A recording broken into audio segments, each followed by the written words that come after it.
तो फिल्म की शुरुआत होती है आधी रात से, जब सब सो रहे थे पर सिसिलिया जाग रही थी। बेड की दूसरी तरफ एड्रियन सोया हुआ था, जो कि उसका हस्बैंड है और एक बहुत ही मशहूर और अमीर ऑप्टिकल इंजीनियर भी है। बज़ाहिर तो सिसिलिया की जिंदगी आइडियल थी, लेकिन अंदर से वही जानती थी कि वो किस जहन्नुम में रह रही है। एड्रियन एक जालिम और कंट्रोलिंग हस्बैंड था। वो उसे कंट्रोल भी करता था और टॉर्चर भी करता था, और सिसिलिया अब उससे आजादी चाहती थी। लेकिन वो जानती थी कि इस तरह एड्रियन उसे अपनी लाइफ से निकलने नहीं देगा, इसीलिए उसने भागने का डिसाइड किया। पूरा प्लान वो कर चुकी थी। भागने से पहले वो एड्रियन को बेहोश होने के लिए एक मेडिसिन देती है, और जैसे ही उसे यकीन होता है कि इस मेडिसिन ने अपना काम कर दिया है, तो वो जल्दी जल्दी अपना सामान पैक करती है और घर से निकलने की तैयारी करती है। घर के सभी कैमरास को वो डिफ्यूज कर देती है, सिवाय एक कैमरा के जो उसके रूम में लगा हुआ था, और उस कैमरा और अपने फोन के जरिए वो एड्रियन पर नजर रख सकती थी। इसके बाद वो जल्दी से कपड़े बदलती है, और जैसे ही घर से निकलने वाली होती है तो गैराज में उसे अपना डॉग दिख जाता है। इस बेचारे मासूम को वो जालिम इंसान के मुकरम पर नहीं छोड़ सकती थी, इसलिए जाने से पहले उसने इस डॉग को भी आजाद करने का सोचा। और जब उसने कॉलर उतारने की कोशिश की तो गलती से कार का अलार्म बज गया। वो बहुत ज्यादा डर जाती है और इसी घबराहट और डर के माहौल में वो जंगल की तरफ भागती है। उधर एड्रियन भी जाग गया था।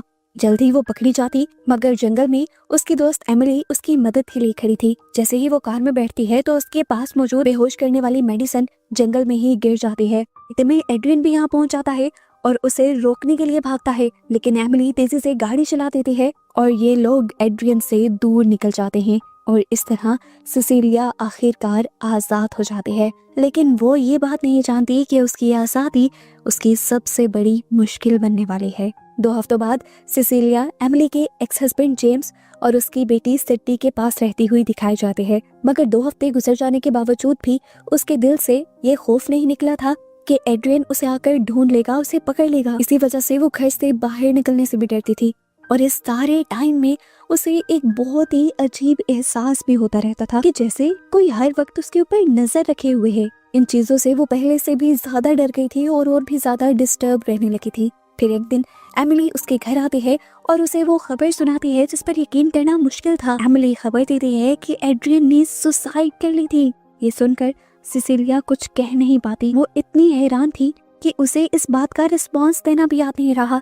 वो फौरन बाथरूम में चली गई। उसको समझ नहीं आता कि जो आदमी अपनी जिंदगी की हर चीज को कंट्रोल करता था, यहाँ तक कि अपनी वाइफ को भी, अपने काम को भी, वो ऐसी कमजोर हरकत कैसे कर सकता था। हमेशा एड्रियन ने ही उसे बताया था कि क्या खाना है, क्या बोलना है, क्या पहनना है और कहाँ जाना है। वो जितना एड्रियन को जानती थी, एड्रियन ये सब नहीं कर सकता था।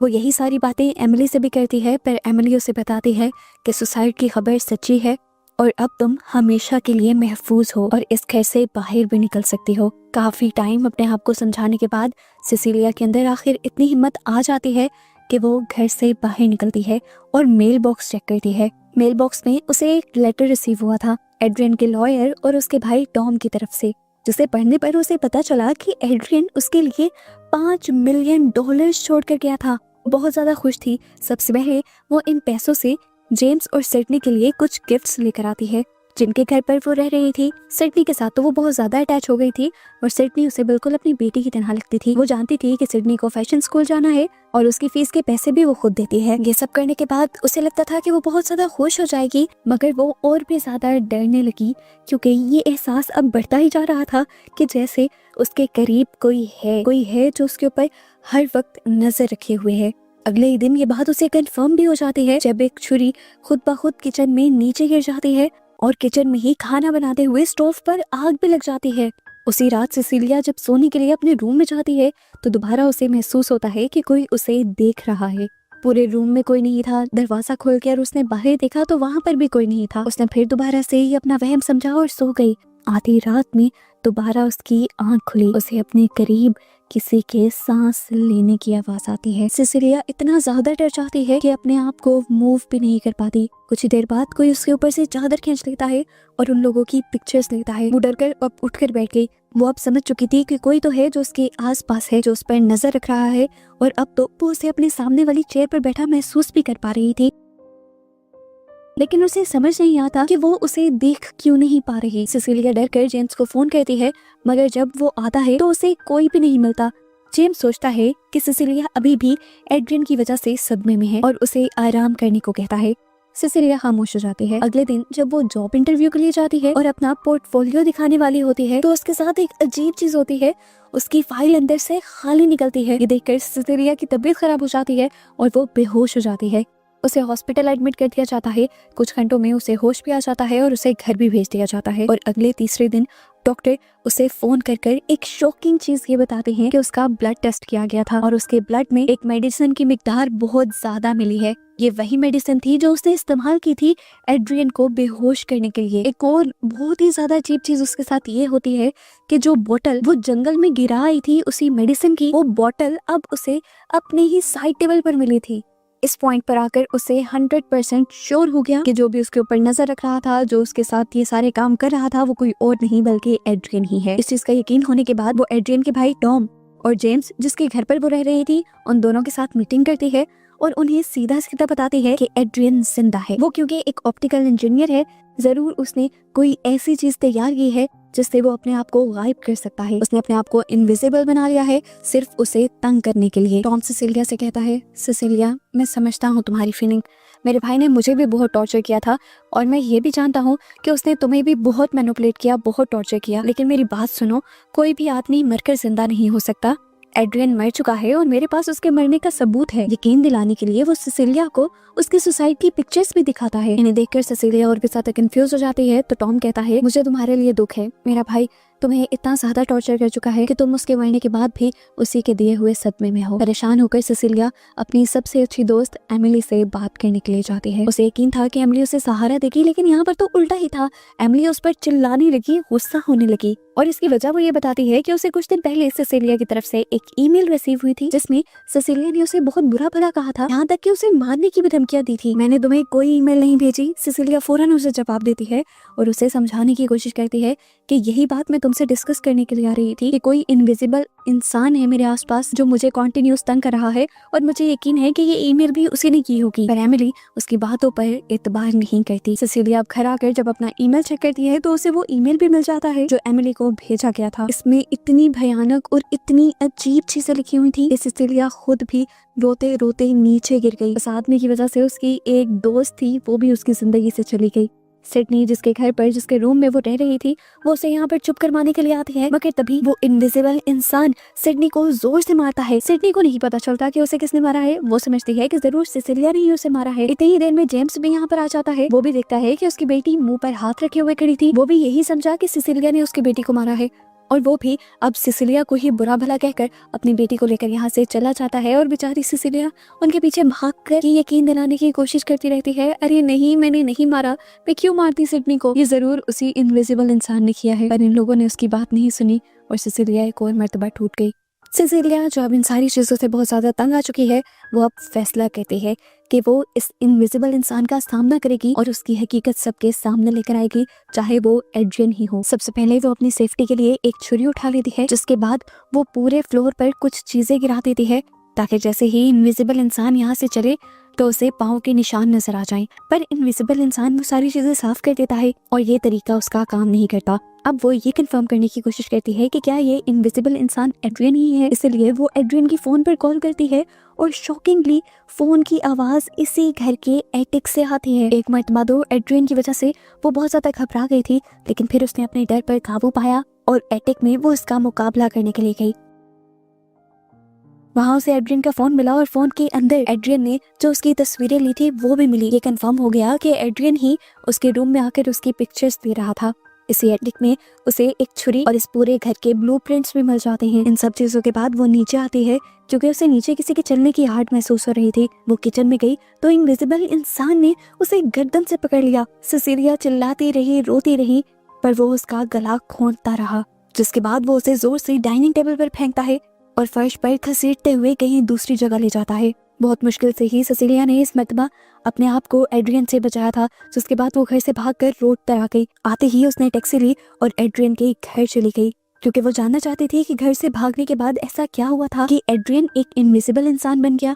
चाहते ही वो अपने आप को एड्रियन की लेबोरेटरी में बंद कर देती है और लैब में उसे एक सूट दिख जाता है जो एड्रियन को इनविजिबल बना रहा था। इतनी ही देर में उसे आहट होती है कि लेबोरेटरी के अंदर कोई आ चुका है, लेकिन इससे पहले कोई उसे देख लेता वो ये इनविजिबल सूट चुराकर एक कबर्ड के अंदर छुप जाती है। इनविजिबल इंसान ने दोबारा उसे ढूंढ लिया था, लेकिन अब भी वो उसके जंगल से बचकर यहाँ से भाग जाती है और भागते ही यहाँ से एमिली को वो फोन करती है और एक रेस्टोरेंट में मिलने के लिए बुलाती है।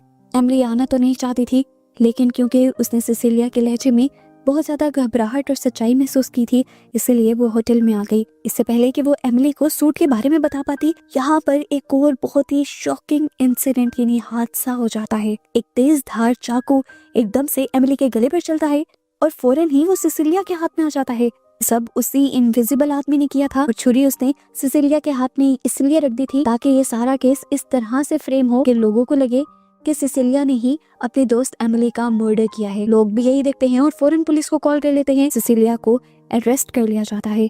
पूरे रास्ते सिसिलिया पुलिस वालों का दिमाग खाती रहती है कि मैंने नहीं किया, ये इनविजिबल इंसान ने किया है। मैं यही सब बताने के लिए तो एमिली के पास गई थी। पर पुलिस को लगता है कि सिसिलिया एक साइको है, इसीलिए वो उसे एक साइकेट्रिक हॉस्पिटल में एडमिट करवा देते हैं। यहाँ पर भी वो जोर जोर से चिल्लाती रहती है कि मैं किलर नहीं हूँ, किलर एड्रियन है, और उससे तंग आकर नर्सेस उसे बेहोशी का इंजेक्शन लगा देती हैं। इससे पहले कि वो इस इंजेक्शन के असर में बेहोश हो जाती, वो इनविजिबल मैन आहिस्ता से उसके करीब आकर कान में कहता है सरप्राइज। अब जेम्स, जिसने पहले ही दिन से सिसिलिया को अपने घर में पनाह दी हुई थी, वो भी एक पुलिस ऑफिसर था।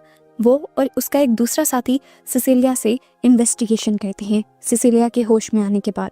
इस टाइम पर वो जेम्स को यकीन दिलाती है कि मेरे पास सबूत है कि ये सब एड्रियन ने किया है, एड्रियन जिंदा है और वो एक इनविजिबल मैन बना हुआ है। लेकिन वो सबूत क्या थे वो इस टाइम नहीं बताती, क्योंकि जानती थी कि इनविजिबल मैन अभी भी इन्हीं के इर्द गिर्द खड़ा है। इसी दौरान पुलिस ऑफिसर्स उसे शॉकिंग चीज ये बताते हैं कि उसकी मेडिकल रिपोर्ट हुई है और उन्हें पता चला है कि सिसिलिया प्रेग्नेंट है। सिसिलिया एक और मर्तबा सदमे में चली गई थी। दूसरा सदमा देने के लिए उसे एड्रियन का भाई टॉम आ गया, जो उसे बताता है कि तुमने ये जो जुर्म किया है इसकी वजह से तुम्हें एड्रियन की विरासत के पैसे भी नहीं मिलेंगे। सिसिलिया और भी ज्यादा परेशान हो गई थी, पर टॉम ने उसे कहा ये सब बदल भी सकता है अगर तुम चाहो तो। अगर तुम इस बच्चे को पैदा करने का फैसला कर लो और वापस एड्रियन के पास चली जाओ तो तुम्हारे ऊपर जितने भी चार्जेस लगे हुए हैं ये सब के सब खत्म हो जाएंगे। ये सुनकर तो सिसिलिया के होश ही उड़ गई थी। वो सब समझ गई थी कि टॉम भी एड्रियन के साथ ही मिला हुआ था। डील करवाने के लिए टॉम यहाँ पर कुछ पेपर्स भी लेकर आया हुआ था। सिसिलिया डील करने से तो इनकार कर लेती है, लेकिन ब्रीफ केस में से एक पेन चुरा लेती है।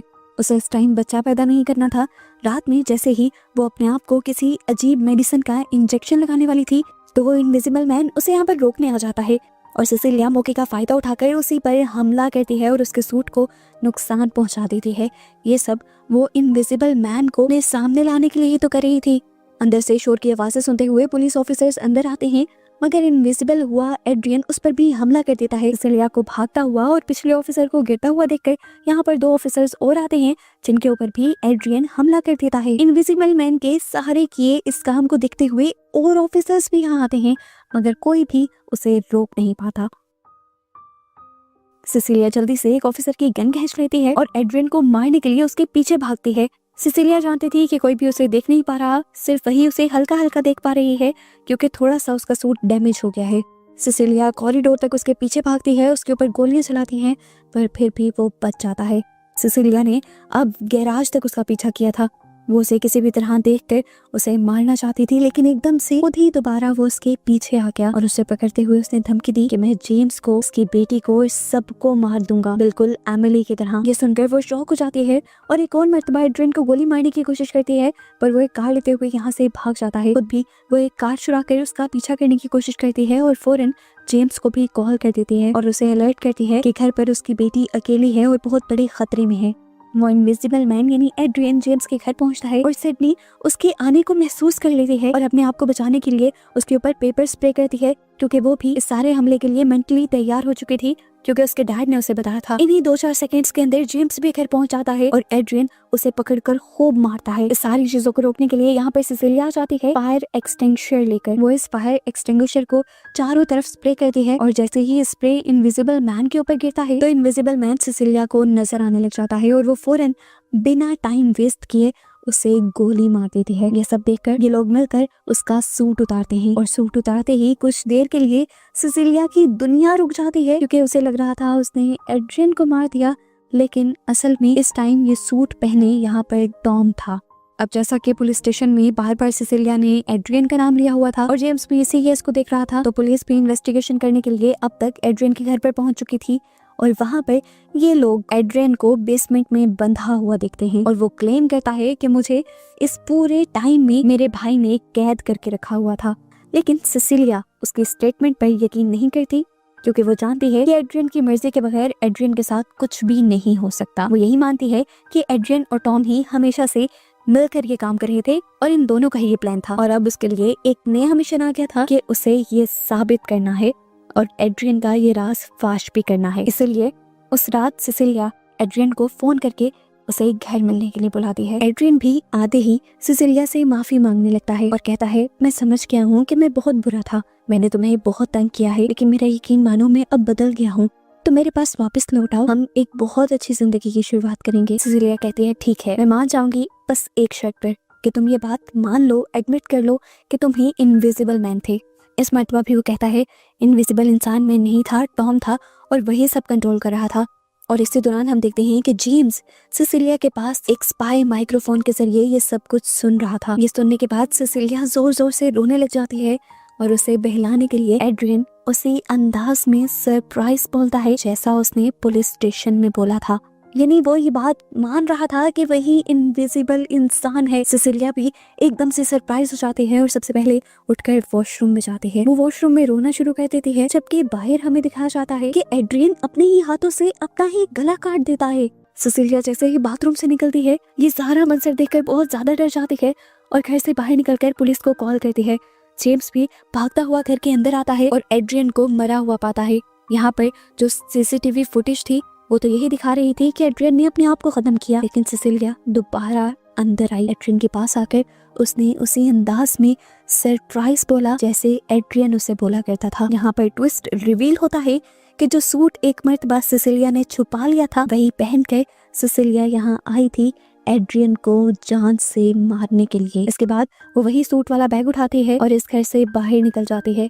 यानी वो अपने सबूत साफ करने वाली थी। जेम्स उसे बाहर निकलते हुए देख लेता है और उसे ये भी पता चल जाता है कि बैग में इनविजिबल सूट है और अंदर जो कुछ भी हुआ वो सिसिलिया ने किया है। लेकिन इसके बावजूद भी वो सिसिलिया को जाने देता है क्योंकि उसे भी पता था सिसिलिया ने किसी अच्छे इंसान को नहीं मारा बल्कि बस अपना बदला ही लिया है। आखिरकार सिसिलिया अपने जालिम हस्बैंड के चुंगल से बच जाती है, आजाद हो जाती है और इसी तरह ये फिल्म भी यहाँ खत्म हो जाती है।